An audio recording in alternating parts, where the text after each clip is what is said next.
Voice frame stories का सारा content काल्पनिक है, जो सिर्फ मनोरंजन और नैतिक शिक्षा के लिए बनाया गया है। हम सभी धर्मों, जातियों, समुदायों और व्यक्तियों का सम्मान करते हैं। अगर किसी भी कहानी का किसी से कोई मेल या किसी को ठेस पहुंचती है, तो वह पूरी तरह से अनजाने में है। इसलिए हम दिल से माफी चाहते हैं। साकिब एक 10 साल का लड़का था जो अपनी छोटी सी दुनिया में खोया हुआ था। उसकी दुनिया की सबसे बड़ी कमी यह थी कि उसके पास कोई सच्चा दोस्त नहीं था।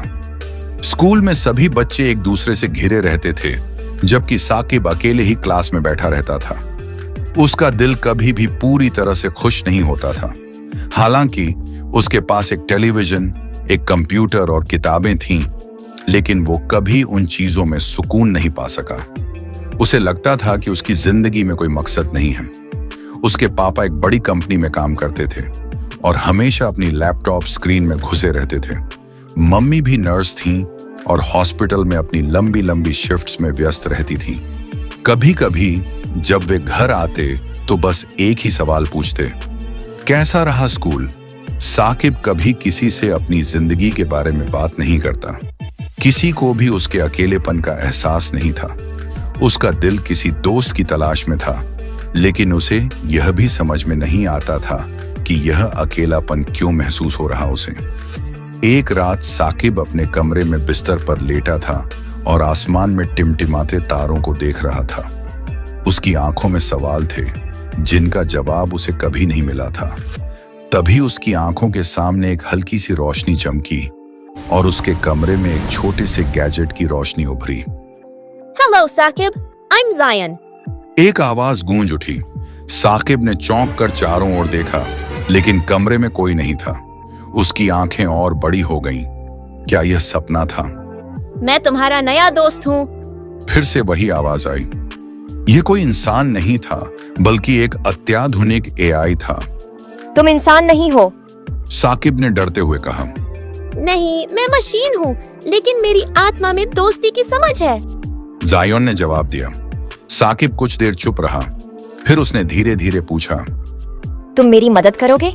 जायोन की चमकदार नीली लाइट्स और तेज हो गईं। तुम्हारी जिंदगी में खुशियाँ लाना मेरा काम है साकिब। मैं तुम्हारे हर सवाल का जवाब दूंगा। मैं तुम्हारा सबसे अच्छा दोस्त बनूंगा। साकिब की जिंदगी में जायन के आने के बाद सब कुछ बदलने लगा।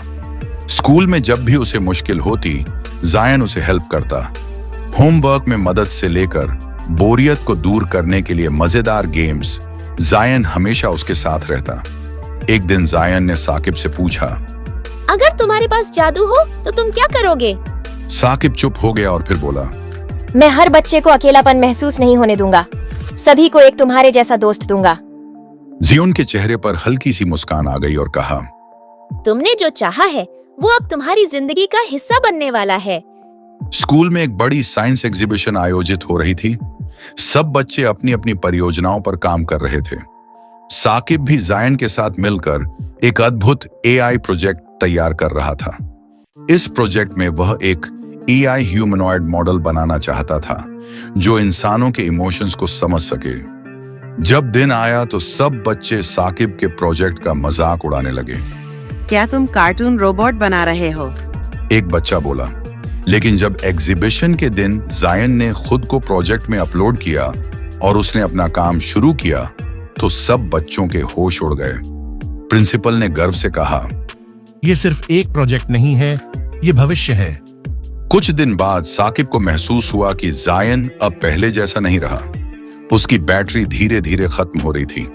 जायन ने साकिब से कहा, अब मुझे विदा लेना होगा साकिब।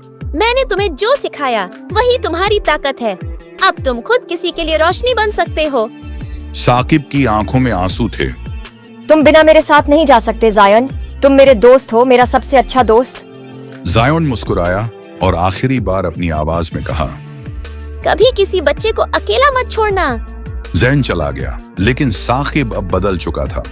उसने बच्चों के लिए एक ऐसा एआई सिस्टम विकसित किया जो उन्हें अकेला महसूस नहीं होने देता।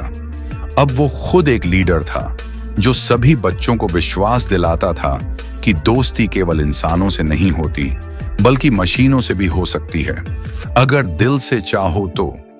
इस कहानी का मोरल है, टेक्नोलॉजी हमेशा हमें आगे बढ़ने के लिए मदद करती है, लेकिन सबसे जरूरी बात यह है कि एक अच्छे दोस्त का साथ हमारे दिलों में होता है।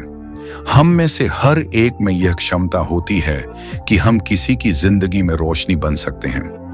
अगर आपको यह कहानी पसंद आई हो तो लाइक, शेयर और सब्सक्राइब जरूर कर दीजिए। आपका ऐसा करने से मुझे मोटिवेशन मिलेगी ताकि आपके लिए और स्टोरी लेकर आऊं मैं।